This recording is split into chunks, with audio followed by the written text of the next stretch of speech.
Assalamualaikum warahmatullahi wabarakatuh. Sebelumnya perkenalkan, nama saya Alun Maulana Hafiz. Di sini saya akan mendokumentasikan tentang sejarah dari makam Adipati Onje dan bagaimana pengaruhnya terhadap masyarakat. Indonesia memiliki banyak warisan yang menjadi bukti perjalanan sejarah masyarakat dari masa ke masa. Salah satunya adalah makam Adipati Onje di Kabupaten Purbalingga. Situs ini tidak hanya memiliki nilai sejarah, tetapi juga menyimpan tradisi, budaya, dan nilai-nilai keagamaan yang masih dilestarikan hingga sekarang. Makam Adipati Onje merupakan salah satu situs budaya yang memiliki peran penting dalam sejarah lokal Purbalingga. Selain itu, menjadi tempat peristirahatan tokoh berpengaruh pada masanya. Situs ini juga menjadi pusat berbagai aktivitas budaya yang diwariskan secara turun-temurun. Oleh karena itu, makam Adipati Onje dapat dijadikan sebagai objek kajian untuk memahami hubungan di antara sejarah, budaya lokal, dan perkembangan Islam di masyarakat Jawa. Sebelum membahas nilai budaya yang terkandung di dalamnya, penting untuk mengenal terlebih dahulu lokasi dan kondisi situs makam Adipati Onje. Lingkungan dan keberadaan situs ini memberikan gambaran mengenai perannya dalam kehidupan masyarakat setempat. Makam Adipati Onje terletak di Desa Onje, Kecamatan Merebet, Kabupaten Purbalingga, Jawa Tengah. Kompleks makam ini masih terawat dengan baik dan sering dikunjungi oleh masyarakat maupun wisatawan yang ingin mengetahui sejarah daerah. Keberadaan situs ini menunjukkan bahwa masyarakat setempat masih memiliki kepedulian terhadap kelestarian warisan budaya yang diwariskan oleh para pendahulu.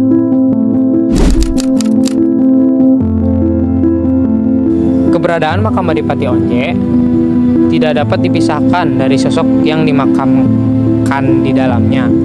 Oleh karena itu, memahami sejarah singkat Adipati Onje menjadi langkah awal untuk mengetahui pentingnya situs ini bagi masyarakat Purbalingga. Dari awal dulu ya, kita bicara Adipati Onje. Dia itu siapa? Kalau Adipati Onje itu sendiri, dia adalah keturunan dari Jakatingkir atau putra Sultan Hadiwijaya. Terus proses sebelum beliau dinobatkan menjadi adipati kan dulu ada adipati pertama yaitu Ki Ageng Ore-Ore. Ki Ageng Ore-Ore adalah yang menjadi adipati yang pertama.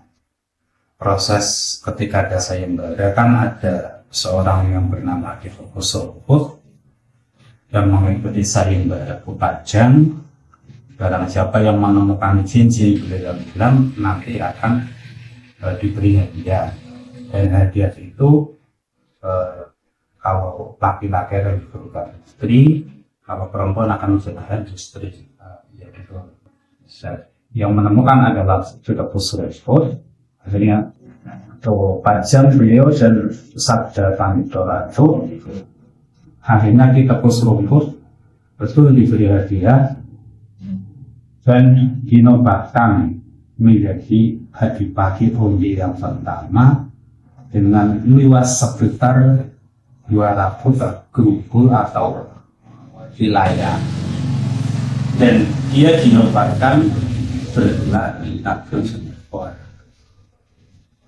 Nah, dari sinilah nanti dari Ki Ageng Adipati Onje yang pertama, karena istri Sultan Hadiwijaya yang diberikan hadiah kepada kita Pusrumput tadi sudah posisi hamil, maka beliau berpesan tolong ini dirawat, nanti yang akan menjadi penerus atau bintik.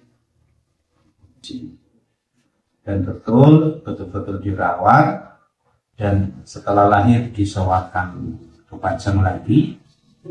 Setelah menginjak dewasa sudah disowankan lagi di sana, dinobatkan menjadi Adipati Onje bergelar Raden Dan oleh kepemimpinan beliau itu yang tadinya wilayah hanya 200 itu ditambah sekitar 800. Nah, inilah dampak dari seorang pemimpin yang dalam arti kepesatan kepemimpinan beliau, karena wilayah dulu dari Tegal Pematang bahkan sampai dulu kalau yang Purbalingga itu yang Toyareta. Nah, ketika kita berpikir 800 dan 200 wilayah, ketika di tahun era seperti ini kan berapa wilayah sih? Satu kecamatan aja berapa? Itu era dulu, makanya pengaruh adipati pada Kortati ini sangat kuat. Satu, menjadi pusat pemerintahan sebelum jatuh sirap di dalam arti Adipati ini sudah mulai besar.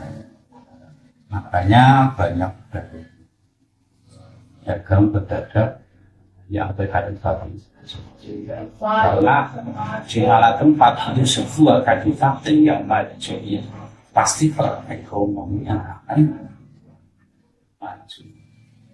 Kita lihat seperti Jakarta, mana sih orang yang tidak datang ke Jakarta mencari perekonomian?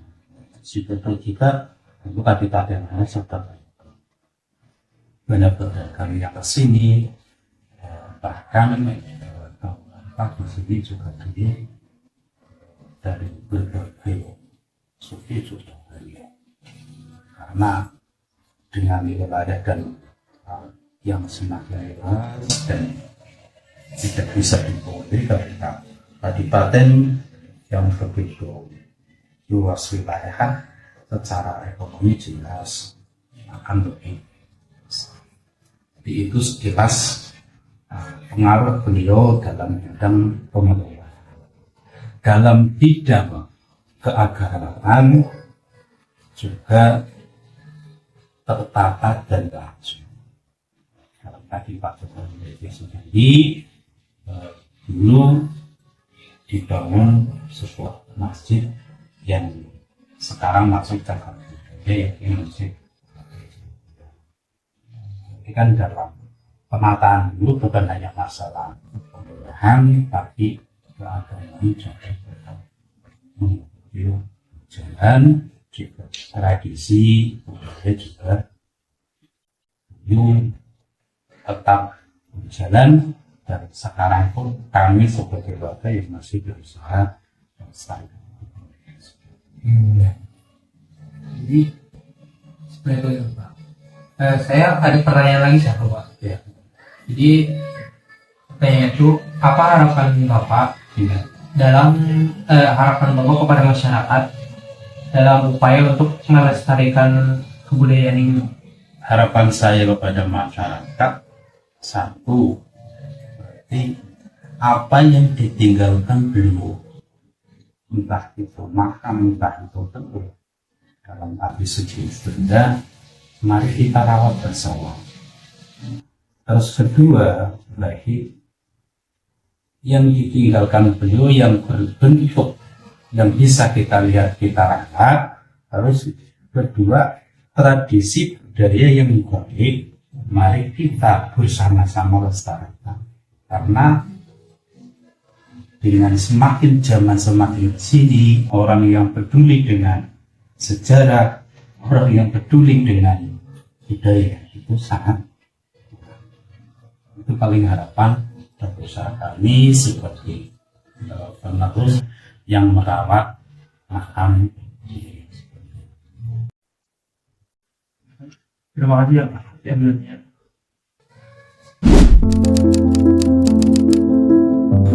Selain memiliki nilai sejarah, makam Adipati Onje juga menarik untuk dikaji dari sisi arsitekturnya. Bentuk bangunan dan tata ruang kompleks makam menunjukkan adanya nilai budaya yang diwariskan dari generasi ke generasi. Kompleks Makam Adipati Onje memiliki ciri khas arsitektur tradisional Jawa yang masih dapat diamati hingga saat ini. Hal tersebut terlihat dari bentuk gapura, tata letak area makam, serta pembangunan pelindung makam yang dikenal sebagai cungkup. Unsur-unsur tersebut menunjukkan bagaimana masyarakat Jawa pada masa lalu membangun tempat yang dianggap sakral dengan tetap memperhatikan nilai estetika dan filosofi budaya. Warisan budaya tidak hanya berupa bangunan, tetapi juga tradisi yang terus dijalankan oleh masyarakat. Berbagai kegiatan yang masih dilakukan di sekitar makam Adipati Onje menjadi bukti bahwa nilai budaya tersebut tetap hidup hingga saat ini.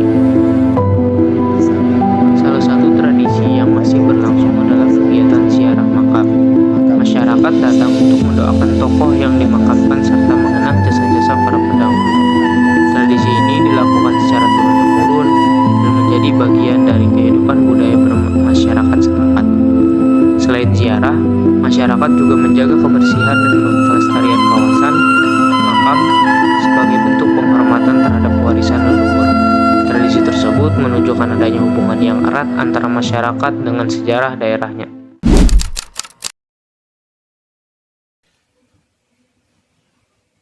Lanjut ke hasil analisis dan pertanyaan. Bagaimana elemen budaya ini merefleksikan akulturasi antara ajaran Islam dan budaya lokal? Menurut saya, makam Adipati Onje menunjukkan adanya perpaduan antara ajaran Islam dan budaya lokal Jawa yang berlangsung secara harmonis. Hal ini terlihat dari tradisi ziarah yang sering dilakukan oleh masyarakat. Saat berziarah, masyarakat membaca doa-doa Islam serta mendoakan para tokoh yang telah berjasa. Tetapi di sisi lain tetap mempertahankan tradisi menghormati leluhur yang sudah menjadi bagian dari budaya Jawa sejak lama. Selain itu, bentuk bangunan makam yang masih berciri khas arsitektur Jawa juga menunjukkan bahwa budaya lokal tetap dipertahankan meskipun masyarakat telah memeluk agama Islam. Dari sini dapat dilihat bahwa Islam berkembang dengan saling menghormati, menyesuaikan diri pada budaya lokal yang sudah ada sejak lama. Lanjut yang kedua, adakah peran lintas agama atau lintas keyakinan dalam pelestarian budaya ini? Jika ada, bagaimana bentuk toleransinya? Menurut saya, pelestarian makam Adipati Onje tidak hanya menjadi tanggung jawab satu kelompok saja, tetapi tanggung jawab bersama. Bentuk toleransi dapat dilihat dari sikap masyarakat yang saling menghormati kegiatan budaya maupun keagamaan. Selain itu, masyarakat juga bekerja sama dalam menjaga kebersihan, keamanan, ketertiban, dan kelestarian budaya lokal tanpa memandang latar agama dan keyakinan. Sikap seperti ini menunjukkan bahwa warisan budaya dapat menjadi sarana untuk memperkuat persaudaraan di antara keberagaman masyarakat. Lanjut ke pertanyaan yang ketiga. Sebagai seorang muslim atau mahasiswa, apa pelajaran etis yang Anda ambil dari keberagaman di sekitar lokasi tersebut? Dan bagaimana Anda mengaplikasikannya dalam kehidupan sehari-hari? Sebagai seorang mahasiswa muslim, saya belajar bahwa keberagaman adalah sesuatu yang harus dihargai, bukan dipermasalahkan.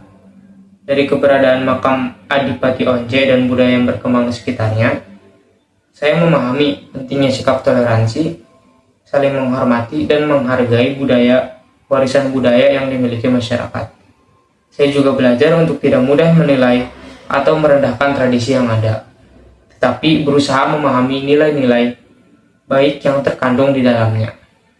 Dalam kehidupan sehari-hari, saya menerapkan pelajaran tersebut dengan menghormati teman yang memiliki latar belakang berbeda, menjaga sopan santun dalam bergaul, menghargai pendapat orang lain, serta aktif bekerja sama dalam kegiatan sosial maupun akademik.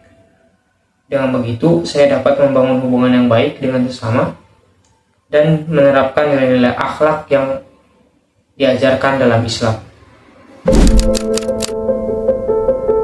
Makam Adipati Onje merupakan salah satu warisan budaya yang memiliki nilai sejarah, budaya, dan keagamaan.